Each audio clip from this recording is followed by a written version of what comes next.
Bonjour, bienvenue dans cette vidéo. Je suis Yvan Pouchat, professeur de physique-chimie. Très souvent, en physique-chimie, nous cherchons à vérifier si deux grandeurs sont proportionnelles afin de trouver la relation qui peut exister entre elles. Deux grandeurs sont proportionnelles si les valeurs d'une des grandeurs s'obtiennent en multipliant toujours par un même nombre les valeurs de l'autre grandeur.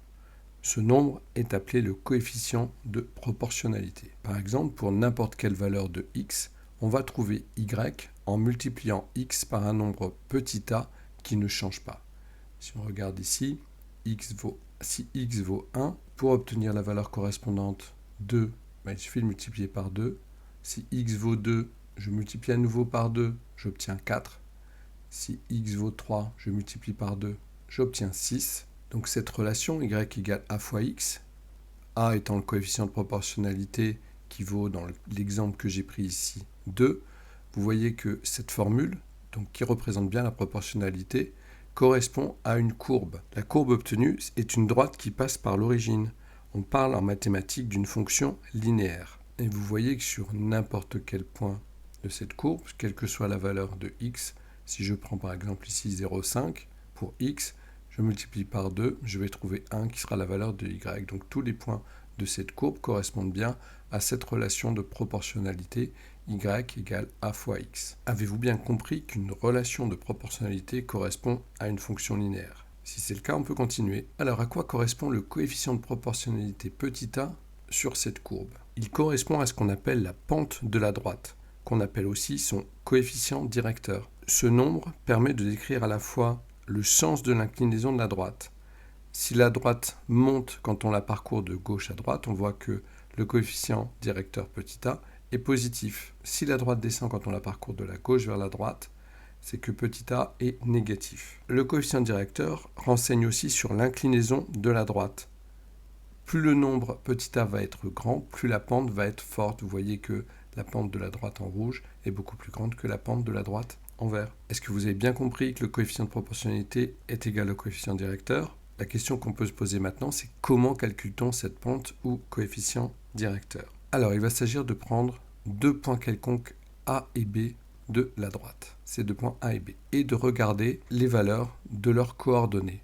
C'est-à-dire que je vais prendre pour le point A, je vais chercher XA, pour le point B, XB, et au niveau des ordonnées, je vais prendre YB et YA. La pente, donc le coefficient directeur, va correspondre au rapport du déplacement vertical sur le déplacement horizontal. Pour le déplacement vertical, entre le point A et le point B, je passe de la valeur 2 à 6, c'est-à-dire de 4, alors que le déplacement horizontal correspondant, pour passer du point A au B, lui n'est que de 2. Donc je vais avoir 4 divisé par 2, je retrouve bien la valeur 2 qui correspond à mon coefficient de proportionnalité. Une autre façon de l'écrire, celle qui est la plus habituelle, c'est d'avoir YB moins YA sur XB moins XA. Je prends donc les valeurs de YB 6, la valeur de YA 2, je vais donc avoir 6 moins 2, ce qui va donner 4, et XB moins XA 3 moins 1 qui va donner 2. Donc 4 divisé par 2, je retrouve bien le 2 qui correspond bien donc à mon coefficient directeur et à mon coefficient de proportionnalité. On peut appliquer la même chose à de la physique et de la chimie pour déterminer la proportionnalité. Donc il y a plein de lois où des grandeurs physiques ou chimiques sont proportionnelles. On peut citer la loi de la réfraction, où sinus de l'angle d'incidence est proportionnel au sinus de l'angle de réfraction.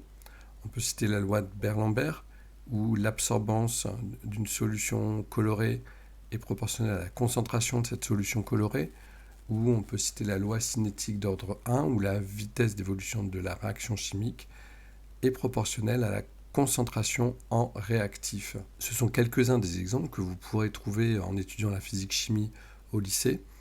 On va plus aujourd'hui s'intéresser au premier cas, on va donc appliquer au premier cas, mais ce sera exactement le même principe pour les autres.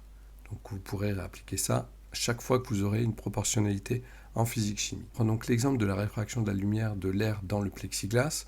Vous avez une source qui envoie un rayon lumineux, donc qui va passer de l'air et qui va rentrer dans le plexiglas avec un certain angle. Et donc vous voyez que ce rayon lumineux est dévié. Pour cela, on va mesurer l'angle d'incidence et l'angle de réfraction. On va prendre différentes valeurs d'angle d'incidence, c'est-à-dire qu'on peut tourner ce plateau et prendre plusieurs mesures de I, différentes et on va mesurer la valeur de R qui correspond. Si on fait ça, on va voir que I et R ne sont pas du tout proportionnels. Par contre, si on fait le calcul du sinus de I pour chacune des mesures et du sinus de R pour chacune des mesures, on peut s'apercevoir qu'elles sont proportionnelles. Donc pour ça, on va les placer sur un graphique. Donc quand vous avez un graphique à faire, vous n'oubliez pas, il faut mettre un titre. Donc ici, on applique la loi de Descartes, on vérifie la loi de Descartes pour la réfraction de l'air dans le plexiglas. Et donc comme on veut vérifier la proportionnalité entre le sinus de I et le sinus de R, je vais mettre sinus de I en ordonnée, le sinus de R en abscisse, et je vais placer les points des différentes mesures qui auront été faites. Donc les différentes valeurs de sinus de I et de sinus de R qui correspondent donc à ces points-là. Une fois que vous avez ça, vous voyez que ça ressemble bien à une droite, donc vous prenez votre règle et vous tracez la droite moyenne. Voilà ce que vous pouvez obtenir. Donc la droite moyenne tracée est celle qui passe au plus près des points. Mais vous voyez que ces points ne sont pas parfaitement alignés, il y en a certains qui ne sont pas exactement sur la droite. En fait, il y a toujours une incertitude, une petite erreur ou une imprécision sur la mesure que vous avez faite, d'où ces petits écarts. Et le fait de tracer une droite moyenne nous permet de lisser l'erreur, de diminuer l'erreur. Sans ça, on pourrait le faire évidemment pour une seule valeur, mais ça serait moins précis. C'est-à-dire que si on prenait juste un couple sinus I, sinus R, on pourrait retrouver le coefficient de proportionnalité, mais vous voyez que si on prenait ce point-là, ça ne serait pas égal exactement à la pente de cette droite-là. Donc ça ne serait pas exactement la bonne valeur. Donc c'est pour ça qu'on préfère prendre, en physique-chimie, prendre plusieurs mesures et tracer la droite moyenne, qui fait qu'on diminue les erreurs. On voit donc bien que sinus de I et sinus de R sont proportionnels, car la courbe est bien une droite qui passe par l'origine. Elle représente bien une fonction linéaire. Pour trouver le coefficient de proportionnalité, on va calculer le coefficient directeur de cette pente. Donc je choisis deux points A et B de la droite. Pas des points que j'ai placés, mais des points vraiment de la droite. On pourrait éventuellement choisir comme point A à l'origine, histoire de simplifier un peu le travail, mais je ne l'ai pas fait ici. On applique la même technique que tout à l'heure, c'est-à-dire qu'on va retrouver les abscisses XA et XB, YA, YB, et donc on calcule le coefficient directeur en faisant YB moins YA sur XB moins XA, comme tout à l'heure. Une fois le calcul fait, j'ai donc le coefficient directeur de cette droite, que je choisis ici d'appeler N, vous allez voir pourquoi, et qui correspond aussi au coefficient de proportionnalité, donc entre sinus I et sinus R. Donc j'ai sinus I égale N fois sinus R. Si je compare avec la loi de Descartes appliquée au passage de l'air dans le plexiglas, donc l'indice de l'air N de R fois sinus I est égal à l'indice du plexiglas fois sinus R.